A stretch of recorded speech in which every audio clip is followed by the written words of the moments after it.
What's today? 6:05 in the morning, June 16, 2026. An after-work video. After-work video on the way home. Last night sucked. Transport can actually suck. It doesn't have to just be the fire department. And my partner, I'm not putting anybody on blast, but he was like, "Man, don't you miss the fire department?" I said, "Sure, sometimes." He said, "Isn't tonight worse than the fire department though?" I'm like, No. Point being, whenever you get your lunch handed to you at the fire department, there's no respite in between.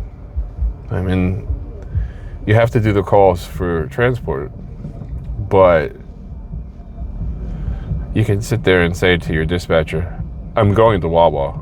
I will do the calls, but I'm going to Wawa and I'm going to sit there and eat my sandwich or protein bar in my case, or whatever my partner decides to eat.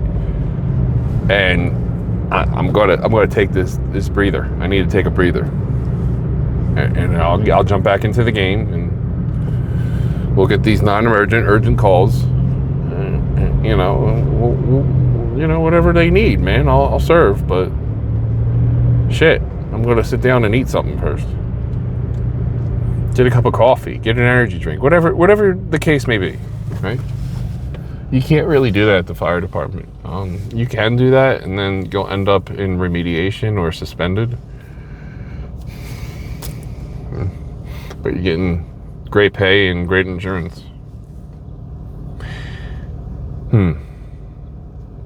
Leaving the fire department prematurely.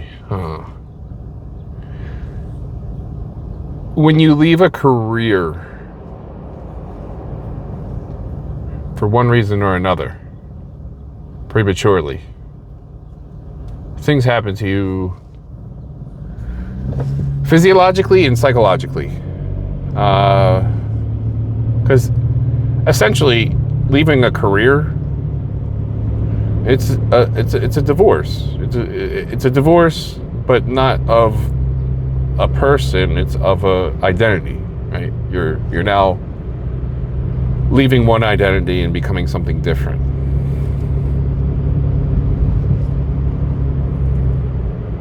But you have your spouse, if you're lucky. I was lucky. I have a great spouse. I have a great wife. Jessica's amazing.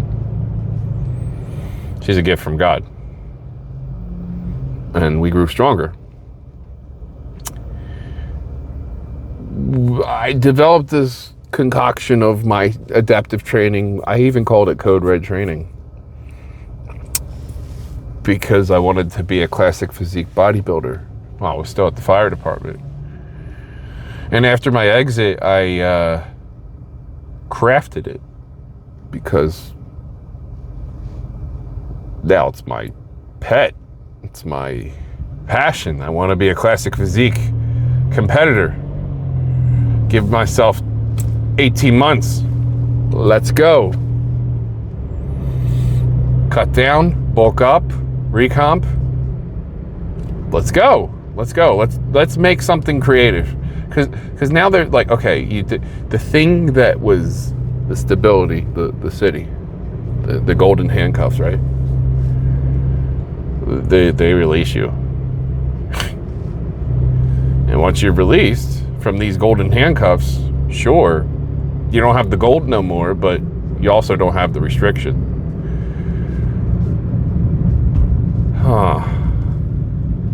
So what do you do with that? You get creative. You get innovative, you get hungry for other things.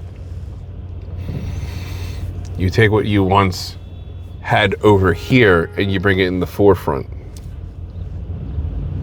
And then the priorities are still there, but they change around. I put my health not forefront when I was at the fire department, admittedly. I decided to make finances the forefront. because that's what we do. We feel most secure when we're financially stable. But are you really? How's your health? How's your weight? How's your body fat percentage?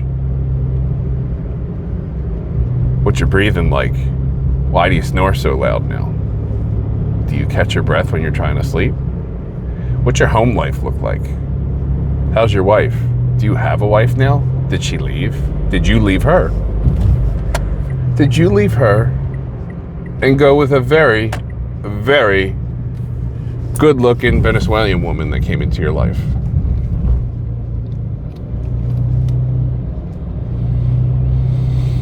Did she leave you, and now you're bigger than ever, and you wish you can get with a nice-looking Venezuelan woman, but you're too big to get out of your own way, and you're too depressed to lift a weight? How do you handle stress? Everybody has a different answer, right? Okay. But we all can echo the same stress and feeling and sentiment from the fire department as an EMS professional. And I don't think it's exclusive to Philadelphia. I know New York has it worse. They're even treated like more bastards than the EMS are here. I speak candidly. I don't speak negative. I'm just speaking candidly. You know, they're always an afterthought to firefighters. Guy has to move in front of me. Sorry about that. Yeah, I feel for people that are still at the fire department. It was pretty interesting because my partner last night was like, yeah, I see people that went to paramedic school with me and they look at me with shame when they see me at this transport company. I say, really? Ex-coworkers see me. He's like, yeah, they love you. I'm like, yeah, I was liked, you know. Yeah. But some of them are like, wow, you look better. You look more in shape. I don't want to sound narcissistic, but they say like I look physically better and more rested, even though like, you know, I'm working overnights right now. And they're like, is it better outside the fire department? So he's like, really? They're asking you? I'm like, yeah, but you have to understand, like, these are people that have like 10 plus years on, some 20, and they want to know, like, is it worth jumping out of the plane, you know? And for some, yeah, it is. It is. It is worth jumping out of the plane. Have that parachute and to jump. There's a level of respect that you get working transport, having experience, that you're not going to get. Well, even in the county, some county jobs are not the best. I'm not trying to make this a negative rant. But, you know, you got different types of politics with little EMS guys, or even like healthcare systems that have county presence. Everything's political. Everything, even private companies are political. Private companies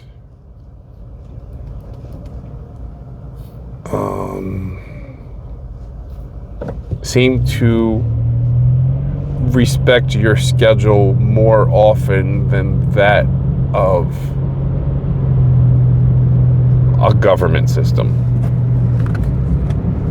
You see, I'm talking slower because I want to say things respectfully for all people that are involved in the career, and I understand. At my current phase, I like to be flexible for my kids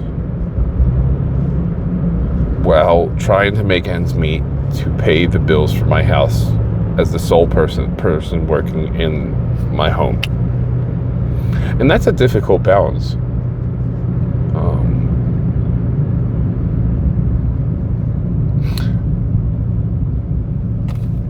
I miss the fire department because it wasn't just a job, it was that identity. And it was something I embraced.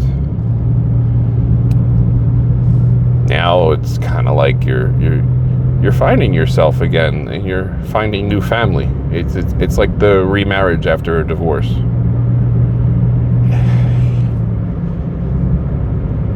the analogy, like, I want to be careful. But like, and you know, I don't care if this is said in family court. I love my second wife a lot more than I ever loved my first wife. She's great. She's great. Don't care. I'm saying it unfiltered. But you had to be broken before you got rebuilt. You know what I mean? And that's kind of the same thing with the career move. You have to be breaking down and humiliated to rebuild. And now I'm looking at this as like a, yes, I am a paramedic. But first I'm a Christian, then I'm a father, then I'm a husband.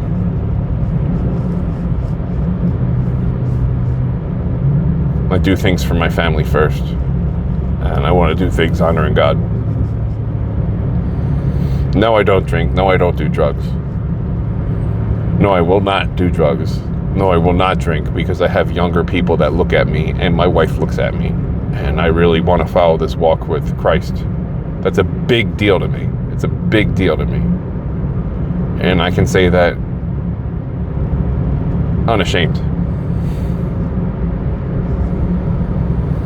I made this Code Red training thing so I can bring people and inspire people along with me as I myself prepare for a bodybuilding competition to be a classic physique competitor. But it's more than that. It's like a new identity. It's like a new thing that turned into something that I'm really passionate for. The big thing is, it's about reconstructing yourself in parameters that you have thrown on you, right?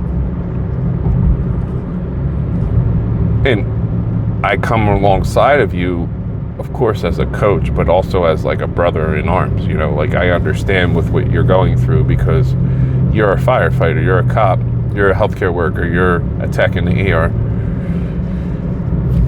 You go through the muck of society because of the stressors that it brings, dealing with civil service, you know.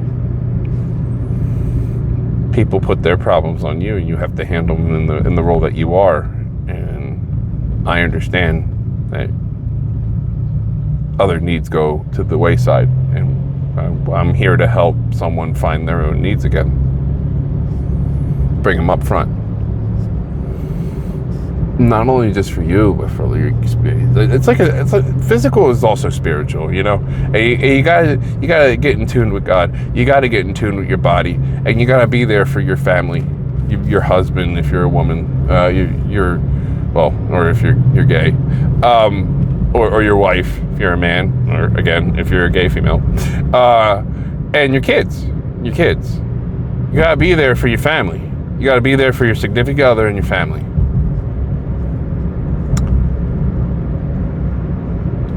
And this Code Red program that I have, I critique people individually. It's not just like a blanket statement, and it's not like I'm a trainer. I'm going to train you. I'm going to do ego pushing and tell you to go stronger, harder, faster. And yes, you do need that. You do need some of that to progress. You can't just be like, okay, we're just going to bullshit on the bike all week, 20 minutes a day, and expect changes. No, you need to count your calories. You need to get your macros straight. I will go over that with you if you decide to hire me as your coach. You need to push yourself within the parameters you have, but enough to where that you can still operate as your profession. It's moderation, right? It's a balance. It's to progress. But we're not doing things in extreme, we're doing them within reason. Everything is within reason, but we have to find what your reason is. That's what the whole personalized coaching is. You're gonna go to some boxing gym and have some dude yell at you to do harder, and you think it's great until you're burned out. Oh, well, that's cool. You just wasted like $600 and now you give up on everything and you're like, well, screw it. I'm going to go get a cheesesteak now and some chicken wings. Because what's the point? I saw no results after doing this for a month, 2 months. I saw a little bit of results in the beginning, and I felt a lot of energy, but now what? It's not sustainable. And the ES14's calling me. I need the overtime. I can't be giving my overtime away to this boxing gym. There's just one example. I'm not picking on anybody in particular. I'm just thinking things out loud. I talk in generalizations a lot. I don't want anybody to take offense to what I'm saying. I'm just trying to talk to the level of that of like a first responder in the Philadelphia area. This is what I know, and I can empathize with. But I'm in this life with you guys, and I hope you all have a great day. God bless. And I'm going to go put gas in my wife's car and go to bed. Bye.